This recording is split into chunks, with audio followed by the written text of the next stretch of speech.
하나님의 말씀을 봅니다. 하나님의 말씀 어제 봤던 고린도전서 제6장 한 번 더 말씀을 6절부터 11절까지 있는 말씀을 교독하겠습니다. 고린도전서 제6장 6절부터 11절 말씀을 다시 한번 교독합니다. 형제가 형제와 더불어 고발할 뿐더러 믿지 아니하는 자들 앞에서 하느냐?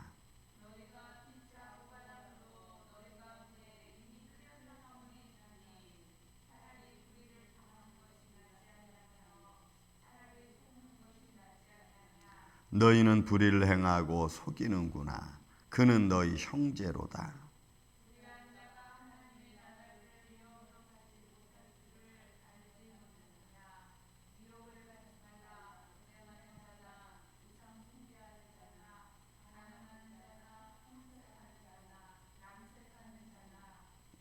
도적이나 탐욕을 부리는 자나 술 취하는 자나 모욕하는 자나 속여 빼앗는 자들은 하나님의 나라를 유업으로 받지 못하리라.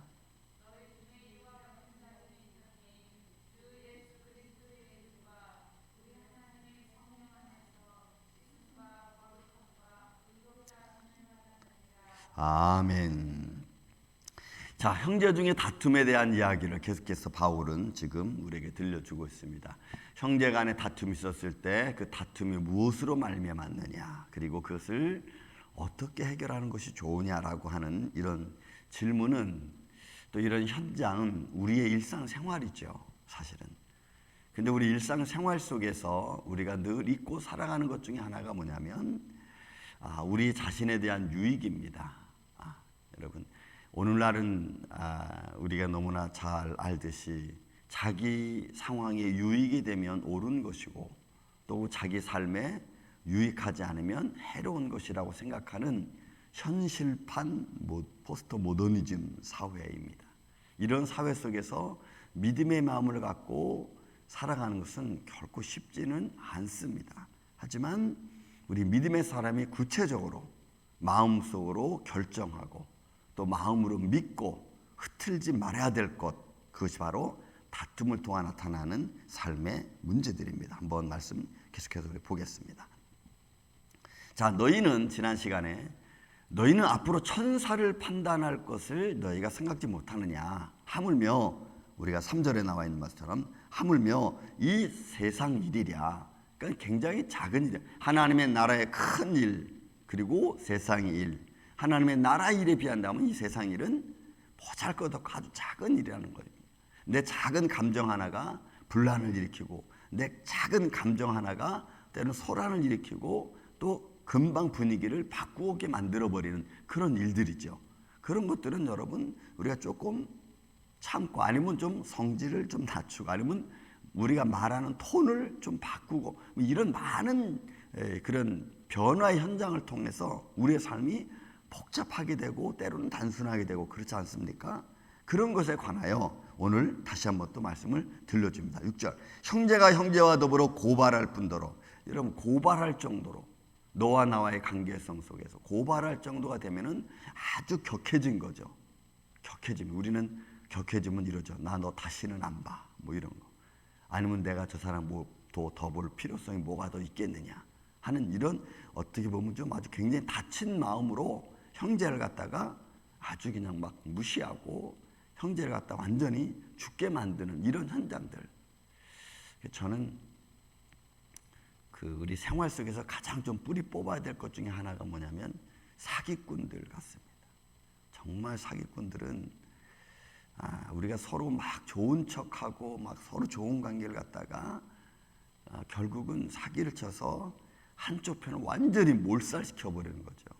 몰살시켜버리면 그러면 믿었던 사람에게 받은 상처, 마음, 그로 말미암아 당하는 삶의 고통, 현장, 막 이런 거 생각하면 이거 정말 분노 조절 장애가 안 될 정도로, 그죠?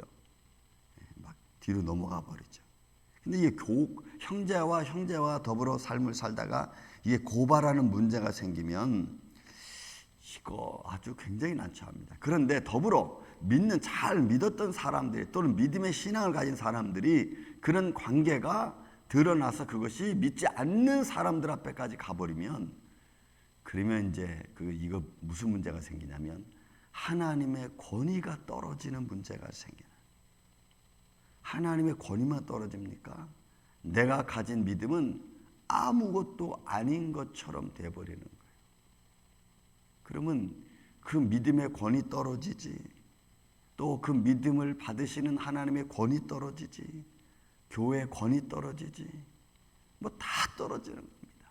오히려 믿지 않는 사람들이 선하게 사는 것보다도 못한 처지가 돼버리는, 그 바울이 이런 걸 염려하는 겁니다. 야, 너희가 형제와 더불어 어떤 사건이 벌어지고 그게 고발 사건이 나면은 그 고발 사건이 결국은 너희 안에서 해결되지 않고 믿지 않는 사람들 앞에까지 나가면, 그러면 그게 되겠느냐. 그래서 바울은 그걸 염려하는 겁니다. 야, 너희 고발이 믿지 아니하는 사람들 앞에서 이거 하느냐. 그러지 말라는 거죠. 너희가 피차 고발함으로 너희 가운데 이미 뚜렷한 허물이 있으니, 그러니까 결국은 고발까지 됐다는 얘기는 문제가 있다는 얘기죠. 사건이 생겼다는 겁니다. 그 사건이 뚜렷한 허물이 생겼는데 차라리 불의를 당하는 것이 낫지 않느냐. 그 정도가 되면은 하나님의 권위를 생각하고 믿음의 권위를 생각하고 내가 지금까지 살아왔던 믿음의 영광을 바라보면서 조금 손해나는 것이 낫지 않겠느냐. 그만큼 바울은 하나님의 권위를 중요하게 생각합니다. 하나님이 기뻐하시는 일을 행하는 것을 중요하게 생각하는 거예요. 그런데 우리는 우리의 유익 때문에, 당장의 유익 때문에, 우리의 감정 때문에 그런 거 전혀 생각 안 하고 감정대로 행한다는 거예요. 하나님의 영광이 거기 없고 하나님의 권위는 없고 살아계신 하나님에 대한 신앙도 믿음도 아무것도 없다고 하는 거예요. 그래서 바울이 그것을 가리켜 불의라고 했어. 불의. 차라리 불의를 당하는 것이 나은데 그 불의 때문에 그것을 불의를 내가 내 욕심으로 어떤 내 욕망으로 가지려고 하면은 결국은 그 상황이 하나님의 영광을 다 가리고 떨어뜨리게 되는 거예요. 근데 성도가 취해야 될 자세를 취하지 못하는 거죠. 믿음의 사랑이 마땅히 가져야 될 자세를 갖지 못하는. 여러분, 이게 별것 아닌 것 같은데 우리 삶의 전부를 거의 좌지우지하고 있는 문제들 중에 하나입니다. 말을 통해서 나타나는 현장, 때로는 감정을 상해서 나타나는 삶의 현장, 여러분 이런 거죠. 저는 교회 이 일들을 처리하는 과정 속에 이런 일들을 너무 많이 봐서 예를 든다면 수없이 많겠지만 자기의 조그만 유익을, 자기의 조그만 자존심을 지키기 위해서 목회자들을 막 그냥 안 좋은 상황으로 몰아가고 자기 조금 자존심을 세우기 위해서 교회를 막 어려운 쪽으로만 몰고 가서 그것도 막 당연한 줄로 생각하고 결국에는 그 문제 때문에 그 자기 조금 그 자존심 세우려고 했던 그 문제 때문에 교회가 막 문제가 생기고 나중에 교회가 파괴되고 막 이래도 개의치 않아요. 그래도 끝까지 자기 자존심 지키고 자기가 잘했다는 쪽으로 막 나가고. 저는 많은 교회들을 일처리를 하면서 그런 일들을 너무 많이 봐서 이 말씀들을 우리는 제대로 이해하지 못한다고 생각하는 거예요. 그리고 서로 다 자기가 하나님 편이라니까 이 사람도 하나님 편, 이 사람도 하나님 편. 그런데 화목은 안 돼. 여러분, 하나님은 화목의 하나님이신 줄로 믿습니다. 화평의 하나님이시지 자기 잘났대로 서로가 막 이러면서 화목하지 못하는 것은, 그거는 여러분 쉽게만 봐도 알 수 있는 것을 그걸 못 보고 계속해서 자기 자존심 세우냐고. 결국은 교회가 망하고 결국은 우리의 신앙이 파괴되어져 버리고 믿지 않는 사람들 앞에 조롱거리가 될 수밖에 없는 일들이 너무나 많아요. 그래서 바울은 이야기하는 겁니다. 야, 차라리 속는 것이 낫지 아니하냐. 내가 조금 불의당하는 것이 낫지 아니하냐. 너희는 불의를 행하고 속이는구나. 그는 너희 형제니라. 그러니까 믿음의 사람이라는 거 전혀 생각 안 하는 거죠. 내가 조금 감정이 상해지면요, 상대편이 믿음의 사람이라고 생각하지 않는 거예요. 내가 조금 불이익 당하는 것 같이 느껴지면 안 하는 거예요. 그러니까 여러분 그 안에 사랑이 뭐가 있으며 하나님 믿는 마음이 무엇이 있겠습니까? 감정대로 행하고 감정대로 말하고. 여러분 우리 마음속에 주님의 평강이 있기를 예수님의 이름으로 축원을 드립니다. 마음의 감정을 다스릴 수 있는 위치. 그러면 이렇게 못하면 결국 어떻게 되느냐? 이렇게 하나님의 영광을 또 믿음에 대한 그 가치를 우리가 잃어버리면, 그 권위를 잃어버리면 결국 믿는 자나 믿지 않는 자나 뭐 다르겠어요? 불의를 그렇게 해서 계속해서 형제를 무너뜨리고 형제를 고발하고 그 형제를 계속해서 이 불의한 대로 몰아가고 또 불의한 행동을 내가 마음껏 행한다면 결국 그럼 나는 옳은 사람이냐? 이 그렇지 않다는 거예요. 결국 9절 10절에 나와 있는 말씀이 여러분 하나님의 나라를 기업으로 받지 못하는 거예요. 하나님의 기업을 유업으로 받지 못하는 거예요. 불의한 자가 하나님의 나라를 유업으로 받지 못할 줄 알지 못하느냐? 여러분이 불의한 자예요. 하나님의 권위를 인정하지 않고 믿는다고 하면서 하나님의 권위를 추락시키고 믿는다고 하면서 우리의 신앙을 나락으로 떨어뜨리고 믿는다고 하면서 자기 유익을 취하고 믿는다고 해서 자기 즐거움만 쫓아가는 이런 이중적인 모습은 결국 하나님이 판단하시는. 그래서 미혹을 받지 말라. 음행하는 자, 우상 숭배하는 자, 간음하는 자, 탐색하는 자, 남색하는 자, 도적, 탐욕, 술 취하는 자, 모욕하는 자, 속여 빼앗는 자.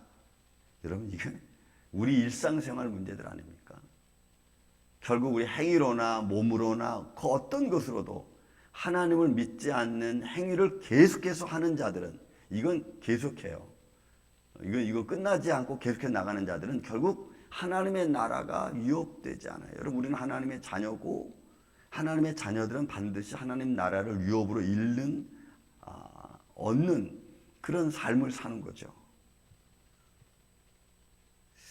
그래서 여러분 우리는 우리의 일상생활 속에서 이런 믿음을 지키는 게 여러분 참 중요합니다. 제가 뭐 교회 여러 가지 일을 그 교회적인 일을 처리하겠어 가면은 그분들이 처음엔 잘 듣습니다. 그런데 여러분 제가 참 중요한 하나의 그 사건 하나 만났던 게 뭐냐면 어려운 일을 처리하는 데 있어서는 예를 드는 것도 잘 드려야겠구나 하는 그런 일이 한번 있었던 적이 있습니다. 예를 하나 잘못 들은 게 예를 하나 내가 이해시키기 위해서 들었던 것이 그게 어느 순간에 내가 교회를 잘못 생각하고 교회에게 악영향을 주는 걸로 바뀌어놨어요. 들은 장로님이 그 말을 바꿔서 목사님이 이런 말을 했다 하면서 그래서 이게 우리가 어떤 문제를 해결할 때는 예를 드는 것도 지혜롭게 들어야 되고 말 한마디 한마디를 참 잘해야 되는구나. 하나님의 권위를 높이고 하나님의 영광을 이루려고 하는 그런 것들을 위해서는 여러분 한마디 한마디가 아주 섬세하게 잘해야 돼요. 마귀는 어떻게 역사할지 몰라. 그래서 하나님이 참다 못해 예레미야에게 하신 말씀이 예레미야 11장에 보면은 너는 절대로 저 백성들을 위해서 기도하지 말라고까지 하잖아요. 하나님이 아주 파괴하기로 작정하시면은 여러분 사무엘이나 모세가 와서 기도해도 안 듣는다고 할 정도였으니까. 저는 그런 말씀들을 우리가 가만히 묵상해 보면 엄청난 징벌의 말씀입니다. 여러분 그렇지 않겠어요? 그래서 우리는 그냥 문자적으로 이렇게 읽고 지나갈게 여러분 절대로 아닙니다. 절대로 아니에요. 그래서 이런 말씀들을 불의한 자 결국은 하나님 나라를 유업으로 받지 못하는구나. 그러므로 너희 중에 이와 같은 자들이 있더니 주 예수 그리스도의 이름과 우리 하나님의 성령 안에서 씻음 받아야죠. 여러분 씻는다는 이야기는 그냥 더러운 것을 씻고 깨끗하게 됐다 이로 끝나는 게 아니고 이것은 변화를 말하는 거예요. 예수 그리스도의 피로 내가 씻음 받았다는 얘기는 이 불의한 행동에서 떠나는 것을 말하는 거예요. 믿습니까 여러분? 떠난 것을 말해. 또 거룩함과 의로움은 하나님의 영광이 그에게 임해서 그의 이 불의한 것들을 다 벗어버리고 그렇게 하나님의 거룩함으로 덧입는 걸 말해. 그럼 이게 하루아침에 되겠어요? 이건 하루아침에 되는 문제가 아니에요. 하나님의 말씀을 쫓아 행하고 따라가고 내 삶 속에서 이런 모습을 보여주는 걸 말해요. 그런 이거는 변화된 자의 모습. 그러니까 불의한 모습을 다 벗어버리고 우리가 주님 앞에 올바로 서는 것을 말해. 그러니 하나님의 말씀을 받고 은사를 받고 지혜를 가진 너희는 그리스도 예수의 성령으로 이렇게 씻음 받고 거룩한 자의 삶으로 너희가 살아가라고 말을 해주고 권면하는 거예요. 그러니까 이 말씀이 쉽게 나오는 말씀이지만 결국은 하나님의 영광과 하나님의 권위를 드러내는 인생을 삶을 살으라고 하나님의 나라의 유업을 받을 자의 모습을 가지고 살으라고 사실 강력하게 말씀하는 겁니다. 우리의 인생 속에서도 여러분 이 한 날 한 날 우리가 매일매일 아직은 살아가는 과정 속에 있지만 그 안에서 여러분 하나님의 권위를 떨어뜨리지 말고 하나님의 향한 우리의 믿음의 가치를 떨어뜨리지 말고 우리의 믿음의 가치를 잘 생활 속에서 하나님의 씻음과 거룩함을 지켜서 하나님의 나라 유업과 하나님의 영광의 축복이 우리의 삶에 임하고 또 그것을 누리며 살아가는 이 아침에 저와 여러분이 되시기를 예수님의 이름으로 축원을 드립니다. 사랑